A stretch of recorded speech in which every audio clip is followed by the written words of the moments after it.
What is up, ladies and gentlemen? Cjthecheesedj here, and we are back with another Warhammer video for you guys today. And guys, we're back playing as our favorite, well, one of our favorite factions, the Dwarves, and we have brought the boom this time. Literally, we are packing such an amount of artillery. That's a bit of a lie. We aren't packing that much artillery. So guys, we are back. We're versing the Vampire Coast. We've got a couple of Vanguard deployed miners. These poor guys are going to get shredded. But guys, here we go. So this is our army here. Obviously, we are playing as the Dwarves. Love the Dwarves. One of my favorite factions. Our front line is pretty much consisting of Longbeards and Dwarf Warriors, I believe. No, 3 groups of Longbeards. And then behind them, we've got 2 groups of the Slayers, anti-large, just ready to shred whatever. We brought these guys because we're like, he could be bringing crabs. He could be bringing the rotting Prometheans. He could be on his dragon, that sort of thing. So we brought those guys to deal with that. We then also have 3 groups of Thunderers. No, sorry, only 2 groups of Thunderers and 1 group of the Iron Drakes. Now, you normally don't see the Iron Drakes in combat. Main reason being because they just aren't that great. But I decided to bring these guys along because of their flame damage.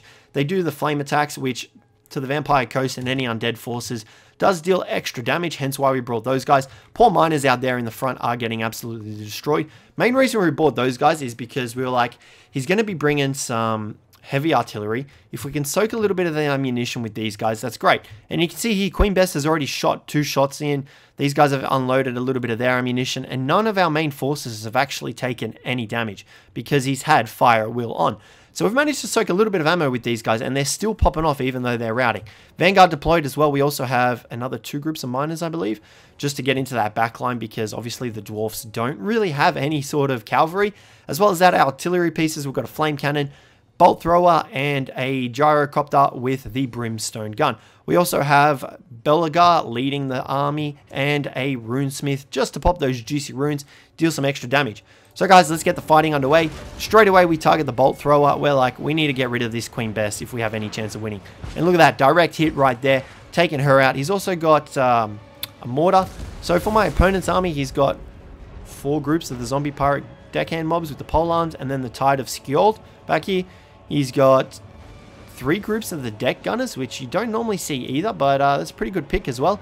Queen Bess, a mortar, and some sirens, as well as another group of mortar. And he's got Luther Harkin up on his undead dragon as well. That's not an undead dragon. That is his Vargeist, I believe. So guys, let's get the match underway. And you can see here that we do pop the Rune of Oath and Steel and the Rune of Negation, just to give the damage resistance to all our units because they are suffering from obviously mortar fire. Bolt thrower is under attack. Thunderers are under attack. Flame cannon's under attack. Everything's under attack from those artillery pieces, hence why we started to move them in. Belagar, he's just pounding those little legs forward. Look at him go. He's just a machine. He's ready to face him down. He's there. He's in the front line. And you can see our gyrocopters are over here. They're firing off on the Queen Bess. Queen Bess is shut down. So soon enough, we'll turn them off and get them going after Luther. As well as that, we do a little bit of a bombing run of them. But now, pretty much, we are safe. Our flame cannon is just popping off on the infantry. And you can see it's dealing solid amounts of damage. Like, it is just melting them. Luther Harkin does pop off his breath on our gyrocopters, but they've still got 3 models going. And right now, we're just trying to advance our infantry line, get them up and running. And you can see the flame cannon is pretty much shut down. Our bolt thrower, I believe, is targeting Luther. Who's our bolt thrower targeting? Maybe it's the mortars it's targeting? No, it's still targeting Queen Bess, so we haven't actually turned it off. Belagar here, he's ready to go. Our miners are slowly creeping in, and I don't think our opponent noticed them. Hence why we haven't really been targeting the mortars, because we've got the miners coming in. They're ready to deal some damage. Thunderers are already popping off, I believe, and our Longbeards are coming into the battle. Main reason we bought Longbeards and not the Dwarf Warriors is because these guys are old grumblers. They've got a lot better leadership, and they're just ready to shred. So I do think the Longbeards are better than the Dwarf Warriors, hence why we brought these guys. So yeah, in hindsight, we probably could have just bought the Dwarf Warriors because a lot of this is just chaff. But you can see here the deck gunners are taking damage. There's fighting going underway. Belagar's coming in. He's brought his shield. He's brought his mace. He's ready to... He has a mace. Yeah, he's got a mace. A hammer. And these guys are just getting into the undead hordes. Look at that. Here comes Belagar. He's going to come in. He's going to slam his hammer if he can get past his own units. Doesn't look like he can, though. The Longbeards are dealing damage, though. These undead definitely have nothing going for him. But the flame cannons are popping off into those deck gunners. Look at that. Falling like flies. Belagar's coming in. He's trying to get through. I think we pretty much send him onto the mortars. Because, no, onto the deck gunners, sorry. He's chasing them down. He's like, let's get them out of the way. So, yeah, we've got Sirens in the back fighting off the miners. He wasn't quick enough to save this mortar group, though. And we've got these guys facing those. And Luther is still firing. But we do pop the Rune of Wrath and Ruin, giving him negative 72 charge speed and negative 72 speed. And we turn all Thunderers in on him. Bolt Throwers popping off on him. We just empty everything we have onto him. We start moving our Slayers up because he's obviously going to come in for the land, trying to take Belegar out, but we do manage to catch out this Mortar group with Belegar and deal with them. This Mortar group is shut down. Thunderers over here have taken a little bit of damage, but they are firing off, and you can see he's popping in onto the Iron Drakes. Not too much of a problem. We do have our Thunderers over here, and we do start turning them face. Also, our Runesmith is coming into battle. He is more than happy to deal some damage to this guy.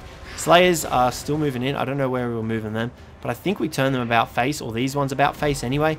Not very good micromanaging on my part, but the Thunderers are going off. We do pop Rune of Negation, Rune of Oath and Steel, so these guys can soak a little bit better. And you can see Luther, he's just getting shredded. Bolt Throwers switched onto him. We've got these guys over here. We've got a little kill circle going on. Thunderers over here popping off. Miners are just sitting back here. They're relaxing. Flame Cannon is out of ammunition, as is our Bolt Thrower. So we bring these guys in. But these Thunderers over here, they are just emptying their load straight into him. Get it, boys. Get it? So he pops. We do pop Hammer of Karak-Zar on him as well, giving him negative 25 weapon damage, as well as the negative melee attack. And the Slayers come in, but it's going to be a little bit tough for Luther to get out of this one. Slayers are just going to nail this guy. They're going to do so much damage to him. Miners is still fighting the Mortars and the Sirens. Not too worried about that. Belegar is chasing after the Gunnery Right as well. And we've got the Longbeards going after the Deck Gunners. But just like that, guys, Luther Harkin does fall. And from there on out, it's pretty much GG to us. We've got the range advantage. We've got the infantry advantage. He's really only got the Sirens going for himself.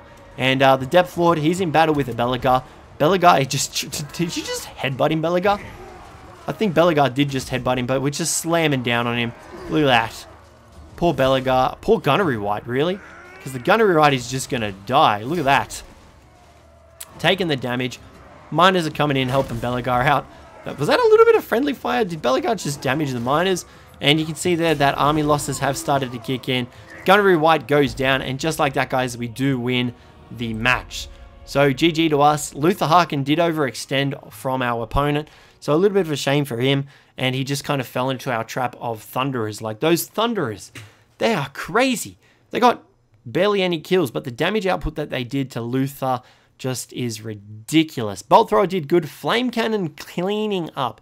It was only against Chaff, but that's all you want the Flame Cannon for. Did deal the fire damage. 101. Look at these kills across the Longbeards. They were just facing the zombie Gunnery Whites, but these guys barely lost any health, and they made up for their cost twice over. Iron Drakes, I don't know. I'm a little bit iffy on them. I still don't know if they paid for themselves. Slayers did good as well. They helped out, take out Luther Harkin as well towards the end. But yeah, guys, that's going to wrap up the video today. So thank you very much for watching. Hopefully you enjoyed it, and I will catch you in the next one. I got this soda.